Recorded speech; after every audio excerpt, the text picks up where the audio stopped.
CBSE यानी कि central board of secondary education ने 9वीं से 12वीं तक के सिलेबस में 30% की कटौती के साथ छात्रों को एक अच्छी खबर दी है। केंद्रीय मानव संसाधन विकास मंत्री रमेश पोखरियाल निशंक ने ट्वीट कर इसकी सूचना दी।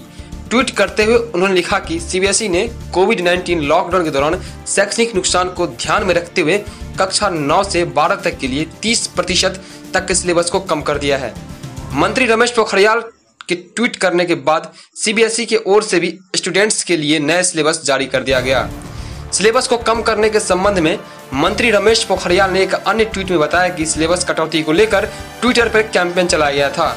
सिलेबस फॉर स्टूडेंट्स 2020 हैशटैग के साथ हमने कैंपेन चलाकर देश के शिक्षाविदों से सुझाव मांगे थे, जिसके तहत हमें लगभग 1500 सुझाव मिले।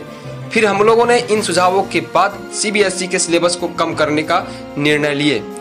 मानव संसाधन विकास मंत्री की घोषणा के बाद सीबीएसई ने 9वीं क्लास से 12वीं क्लास तक के सिलेबस सत्र 2020-21 के लिए रिवाइज करने का नोटिफिकेशन जारी करते हुए कहा कि कोविड-19 व लॉकडाउन के चलते स्टूडेंट्स की पढ़ाई पर गहरा प्रभाव पड़ा है।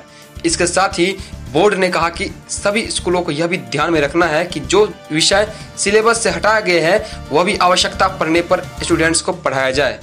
सीबीएसई की तरफ से जिन विषयों को सिलेबस से हटाया गया है वह इस प्रकार है।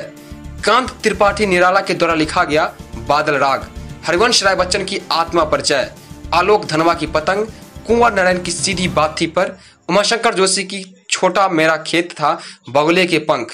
वही गद खंड से विष्णु खरे के द्वारा लिखा गया चाली चलपिन यानी कि हम सब तथा हजारी प्रसाद द्विवेदी के शीरीष के फूल को सीबीएसई ने सिलेबस से निकाल दिया है।